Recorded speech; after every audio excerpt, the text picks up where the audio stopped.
Royal Enfield. ఈ రోజు ఈ కంపెనీకి అండ్ అది తయారు చేసే మోటార్ సైకిల్స్ కి ఉన్న డిమాండ్ అంతా ఇంత కాదు. ప్రెసెంట్ అయితే 18 ఏళ్లు దాటిన ప్రతి కుర్రాడికి రాయల్ ఎన్ఫీల్డ్ అనేది ఒక డ్రీమ్ బైక్ గా మారిపోయింది. కానీ ఒక 20 సంవత్సరాల వెనక్కి వెళ్తే ఈ కంపెనీ పరిస్థితి ఇది కాదు.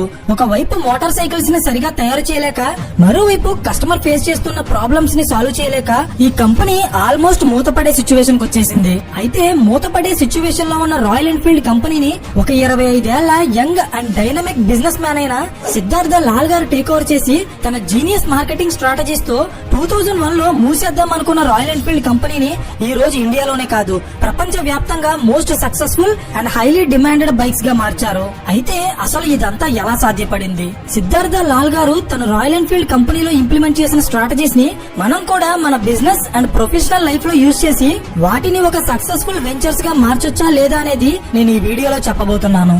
Hello everyone, welcome to today's video. మనలో చాలా మంది రాయల్ ఎన్ఫీల్డ్ అనేది ఒక ఇండియన్ కంపెనీ అనుకుంటారు, కానీ అది నిజం కాదు. 1893 లో Bob walker Smith and Albert ID అనే ఇద్దరు వ్యక్తులు ఇంగ్లాండ్ లో ఎన్ఫీల్డ్ మ్యానుఫ్యాక్చరింగ్ అనే పేరుతో ఒక బైసికిల్ తయారు చేసే కంపెనీని స్థాపించారు. కేవలం బైసికిల్ బిజినెస్ తోనే ఆగిపోకూడదనుకున్న ఎన్ఫీల్డ్ మ్యానుఫ్యాక్చరింగ్ కంపెనీ 1901 లో ఫస్ట్ టైం 239cc ఇంజిన్ తో ఒక మోటార్ సైకిల్ ని తయారు చేసింది. ఎన్ఫీల్డ్ కంపెనీ తయారు చేసిన మోటార్ సైకిల్స్ ఇంగ్లాండ్ లో చాలా ఫేమస్ అవ్వడంతో even world war 1 and world war 2 లో కూడా సోల్జర్స్ అంతా ఇవే మోటార్ సైకిల్స్ ని యూజ్ చేసేవారు. సో యుద్ధం ముగిసిన తరువాత ఎన్ఫీల్డ్ తయారు చేసిన మోటార్ సైకిల్స్ కి ప్రపంచ వ్యాప్తంగా విపరీతంగా డిమాండ్ పెరిగింది. సో ఇదే టైంలో ఈ కంపెనీ వాళ్ళ రెవల్యూషనరీ మోటార్ సైకిల్ ని లాంచ్ చేసింది.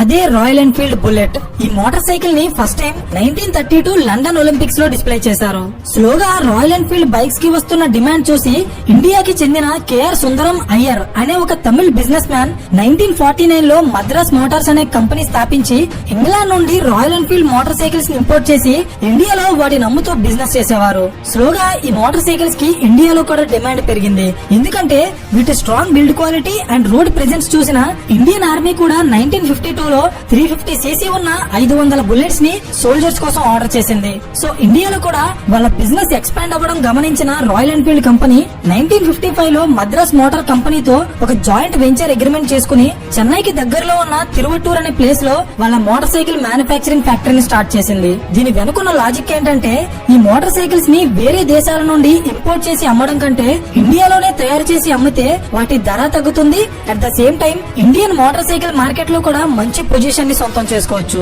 ఇదే ఆలోచనతో రాయల్ ఎన్ఫీల్డ్ కంపెనీ ఇండియాలో వాళ్ళ ఫ్యాక్టరీ పెట్టింది. బట్ రియాలిటీలో మాత్రం వాళ్ళు అనుకున్నది జరగలేదు. ఎందుకంటే 1960s టైం కి జపాన్ కి చెందిన హోండా, సుజుకి అండ్ కవాసకి లాంటి కంపెనీస్ మోటార్ సైకిల్స్ ని తయారు చేసి ప్రపంచ వ్యాప్తంగా వాళ్ళ బిజినెస్ ని ఎక్స్పాండ్ చేశాయి. అప్పటి వరకు చాలా మంచి బిజినెస్ చేసిన రాయల్ ఎన్ఫీల్డ్ కంపెనీ స్లోగా వాళ్ళ బిజినెస్ లో డౌన్ ఫాల్ చూసింది. అండ్ ఇదే టైంలో ఈ కంపెనీ చైర్మన్ అయిన ఫ్రాంక్ వాకర్ స్మిత్ చనిపోవడం కారణంగా ఇంగ్లాండ్ లో ఉన్న రాయల్ ఎన్ఫీల్డ్ ఫ్యాక్టరీస్ అన్ని మూతపడ్డాయి. సో ఫైనల్లీ 1978 వచ్చేటప్పటికి ఇండియాలో ఉన్న ఫ్యాక్టరీ నుండే రాయల్ ఎన్ఫీల్డ్ మోటార్ సైకిల్స్ ని విదేశాలకు ఎక్స్పోర్ట్ చేసేవారు. 1994 లో కమర్షియల్ వెహికల్స్ అండ్ ట్రక్స్ తయారీలో మంచి పేరు పొందిన Eicher Motors company Royal Enfield కంపెనీని కొనేసింది. Eicher Motors company chairman Vikram Lal గారు రాయల్ ఎన్ఫీల్డ్ ని కొనే టైం కి ఈ మోటార్ సైకిల్స్ లో చాలా ప్రాబ్లమ్స్ ఉండేవి. సో విక్రమ్ లాల్ గారు ఈ కంపెనీని కొన్న తర్వాత ఎలా అయినా దీన్ని బాగా ఎక్స్పాండ్ చేసి ఇండియన్ మార్కెట్ లో నెంబర్ 1 మోటార్ సైకిల్ గా మార్చాలనుకున్నారు. బట్ అన్ఫార్చునేట్లీ అది జరగలేదు. దీనికి 2 కారణాలున్నాయి. ఒకటి, 1990s లో Japanese motor cycles Indian market లోకి రావడం వల్ల రాయల్ ఎన్ఫీల్డ్ కి డిమాండ్ తగ్గిపోయింది. సెకండ్ రీజన్ ఏంటంటే రాయల్ ఎన్ఫీల్డ్ మోటార్ సైకిల్స్ లో ఉన్న కొన్ని ప్రాబ్లమ్స్ కారణంగా కస్టమర్స్ ఎవరు ఈ కంపెనీ బైక్స్ కొనడానికి ముందుకు వచ్చేవారు కాదు. సో ఫైనల్లీ 1999 లో ఇండియాలో ఈ కంపెనీ భారీగా నష్టాల్లో మునిగిపోయి ఆల్మోస్ట్ మూతపడే సిచ్యువేషన్ కి వచ్చేసింది. ఇదే టైంలో ఎయిచర్ మోటార్స్ చైర్మన్ విక్రమ్ లాల్ గారి కొడుకు సిద్ధార్థ లాల్ రాయల్ ఎన్ఫీల్డ్ కంపెనీలో అడుగుపెట్టారు. వాళ్ళ ఫాదర్ కంప్లీట్ గా హోప్స్ కోల్పోయిన ఈ కంపెనీని తిరిగి డెవలప్ చేయడానికి ఒక్క ఛాన్స్ ఇవ్వమని అడిగి ఫైనల్ గా 2000 ఇయర్ లో Siddhartha Lal royal Enfield company CEO గా బాధ్యతలు తీసుకుని దాని మీద వర్క్ చేయడం స్టార్ట్ చేశారు. అండ్ ఈ కంపెనీ మళ్ళీ సక్సెస్ అవ్వడానికి సిద్ధార్థ లాల్ యూజ్ చేసిన స్ట్రాటజీస్ ఏంటో ఇప్పుడు చూద్దాం. Strategy number 1, focusing on core businesses. 1994 లో Eicher Motors company Royal Enfield ని కొనే టైం కి సిద్ధార్థ లాల్ గారికి చాలా వ్యాపారాలు ఉండేవి. Like tractors, lorries, motor cycles, spare parts, footwear and garments లాంటి ఆల్మోస్ట్ 15 బిజినెస్ ఉండేవి. కానీ ఇక్కడ ప్రాబ్లం ఏంటంటే వీటిలో ఏ బిజినెస్ కూడా వాటి సెక్టర్స్ లో మార్కెట్ లీడర్స్ గా ఉండేది కాదు. సో సిద్ధార్థ గారు డిసైడ్ అయింది ఏంటంటే ఒకేసారి ఇన్ని బిజినెస్ లు చేసే కంటే ప్రెసెంట్ ఉన్న 15 వ్యాపారాల్లో బాగా రన్ అవుతున్న 2 బిజినెస్ ల మీద ఫోకస్ చేసి మిగిలిన 13 వ్యాపారాల్లో వచ్చిన డబ్బంతా తీసుకుని ఈ 2 వ్యాపారాల మీద పెట్టుబడి పెట్టి వాటిని డెవలప్ చేయాలని ఫిక్స్ అయ్యారు. అండ్ అలా నిలబెట్టిన 2 వ్యాపారాలే Royal Enfield motorcycles and Eicher Motors trucks. Siddhartha గారు తన దగ్గరున్న మొత్తం వర్క్ ఫోర్స్ ని ఈ 2 బిజినెస్ లో డెవలప్ చేయడానికి యూజ్ చేశారు. అండ్ సర్ప్రైజింగ్లీ ఈ ప్లాన్ వర్క్ అయింది. ప్రెసెంట్ ఏచర్ మోటార్స్ కంపెనీ 15,000 కోట్ల రూపాయల బిజినెస్ చేస్తుంటే అందులో 80% బిజినెస్ రాయల్ ఎన్ఫీల్డ్ బైక్స్ ద్వారానే జరుగుతుంది. సో ప్లాన్ అయితే వర్క్ అయింది, కానీ దీన్ని ఎలా ఎగ్జిక్యూట్ చేశారన్నదే strategy number 2, decoding company strength and weakness. అంటే రాయల్ ఎన్ఫీల్డ్ మోటార్ సైకిల్స్ ని ఒకప్పుడు జనాలు ఇంత ఎక్కువగా కొనడానికి కారణాలేంటి అండ్ ప్రెసెంట్ వాళ్ళు కొనకపోవడానికి కారణాలేంటో ప్రాపర్ గా రీసెర్చ్ చేసి చాలా క్లియర్ గా ఈ కంపెనీ బైక్స్ లో ఉన్న స్ట్రెంగ్త్స్ అండ్ వీక్నెస్ ని సిద్ధార్థ లాల్ గారు ఐడెంటిఫై చేశారు. అంటే 1990s టైం కి జనాలు రాయల్ ఎన్ఫీల్డ్ లో ఎక్కువగా ఇష్టపడింది ఏంటో తెలుసా? దీని looks, design and sound. And at the same time customers అంతా ఈ బండి ఇంజన్ అండ్ దాని పెర్ఫార్మెన్స్ తో చాలా ప్రాబ్లమ్స్ ఫేస్ చేసేవారు. Like engine troubles, gear box, oil leakage, clutch cables ఇంకా చాలా ఉన్నాయి. సో ఇక్కడ సిద్ధార్థ గారికి అర్థమైంది ఏంటంటే ఈ బండిలో ఉన్న క్లాసిక్ లుక్స్ అండ్ డిజైన్ ని చేంజ్ చేయకుండా ఇంజన్ పెర్ఫార్మెన్స్ ని పెంచి ప్రెసెంట్ మార్కెట్ లో ఉన్న కొన్ని ఫీచర్స్ ని యాడ్ చేస్తే ఈ బైక్స్ ఖచ్చితంగా సక్సెస్ అవుతాయి. సో ఇక్కడ మీరు ఒక విషయాన్ని అబ్జర్వ్ చేస్తే సిద్ధార్థ లాల్ గారు ఈ బైక్ లో ఉన్న ప్రాబ్లమ్ ని ఐడెంటిఫై చేశారు. అంటే 50% సొల్యూషన్ దొరికేసినట్టే, మిగిలిన 50% ఇంజన్ లోనే ఉంది.